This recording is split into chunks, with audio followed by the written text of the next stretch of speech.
నా పేరు నీలాద్రి పాల్. మా భార్య పేరు భారతి. నాకు ఇద్దరు పిల్లలు, పాప సోని, బాబు పేరు రాణా ప్రతాప్.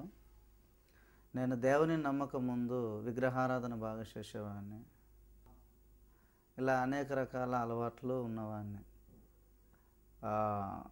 హనుమాన్ టెంపుల్, శివ టెంపుల్ వెళ్ళి ఎంటికలు గడ్డం మీసం ఇచ్చేవాడిని, మొక్కేవాడిని. అయినా నెమ్మది, శాంతి, సమాధానం కుటుంబంలో కానివ్వండి, హృదయంలో కానివ్వండి లేకపోయేది. నేను హాస్పిటల్లో కారుణ్య నర్సింగ్ హోమ్లో కాంపౌండర్గా పనిచేసినప్పుడు డాక్టర్ వేదమణి మేడం గారి ద్వారా యేసుప్రభును గూర్చిన వార్తను విని, యేసుప్రభు ఈ లోకానికి వచ్చి రక్తాన్ని చిందించి సమాధి చేయబడి తిరిగి లేచాడు, ఆయనను నమ్ముకుంటే మనుషుల పాపాలు పోతాయన్న వాక్యాన్ని నమ్మి యేసుప్రభును నా హృదయంలో విశ్వసించి నా పాపాలను ఒప్పుకొని విడిచిపెట్టి 1వ తారీఖు 1వ నెల 2000 సంవత్సరంలో బాప్తిసం తీసుకున్నాను. సంపూర్ణ సేవకునిగా ఉంటూ నేను ఎరిగిన సత్యాన్ని ఇతరులకు బోధించినప్పుడు జనాలు ఏమనుకున్నారంటే, యేసుప్రభు గురించి నేను చెప్తే అది ఇంగ్లీష్ మతము, ఇతర మతము అన్నారు. తర్వాత మత మార్పిడి చేస్తున్నా, అంటే హిందువులను క్రైస్తవులుగా మార్చుతున్నావని వ్యతిరేకత ఎక్కువ ఎదురైంది. అలా వాళ్ళ మనసులో ఉంచుకొని రాత్రిపూట ఒక్కరిని సువార్తకు వెళ్ళినప్పుడు మరి నా మీద దాడి చేయడం జరిగింది. మరి 2 దుండగులు మరి కట్టెతో మత మార్పిడి చేస్తున్నావని బూతులు తిడుతూ విపరీతంగా కొట్టడం వల్ల మరి చాలా భయంకరమైన దెబ్బలు, చేతులకు దెబ్బ తగిలింది, భుజానికి కూడా దెబ్బ తగిలింది, బొక్కలు ఫ్రాక్చర్ అయినాయి. 3 గంటల సేపు ఆపరేషన్ చేశారు, మేజర్ ఆపరేషన్. ఒక 3 గంటలు కష్టపడి డాక్టర్లు ఆపరేషన్ చేశారు.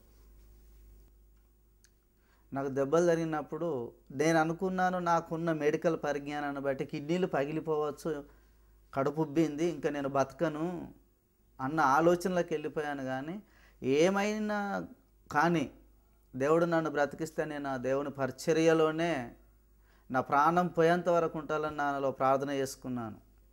ఈ విధంగా ఆదివారం అయినా డాక్టర్లు అందుబాటులో ఉంటారో లేదన్న భయం మాలో ఉన్నా, ఆదివారం అయినా అందుబాటులో డాక్టర్లు ఉండి డాక్టర్లకు దేవుడు మంచి జ్ఞానాన్ని ఇచ్చి ఆపరేషన్ సక్సెస్ చేయించాడు, నా ఆయుష్ను పొగిడించాడు. కనుక దేవుడు నా యందున్నాడు కనుక ఆయన పని కొరకు నేను ఉపయోగపడాలని ఆయుష్ పొగిడించుకున్నాడని ఖచ్చితంగా నేను దేవుని విశ్వసిస్తున్నాను. హాస్పిటల్కి వెళ్దామంటే చేతులు అప్పటికి ₹1 లేదు. ప్రార్థన చేసుకున్నాము, దేవా నేను బ్రతికితే మరి మీ పరిచర్యలో ఉంటానని నేను ప్రార్థన చేసుకున్నాను. నేను హాస్పిటల్లో ఉన్నప్పుడు మరి ఓపెన్ డోర్ మినిస్టర్ ద్వారా ఆశీష్ గారు హైదరాబాద్కు వచ్చి ఉస్మానియా హాస్పిటల్లో మా కొరకు ప్రార్థించారు. ప్రతిరోజు వచ్చి విజిట్ చేసి పరామర్శించి ప్రార్థించారు.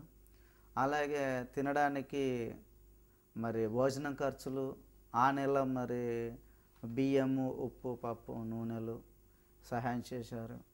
తర్వాత మరి 4 నెలల పోషణ నిమిత్తమై సహాయం చేశారు.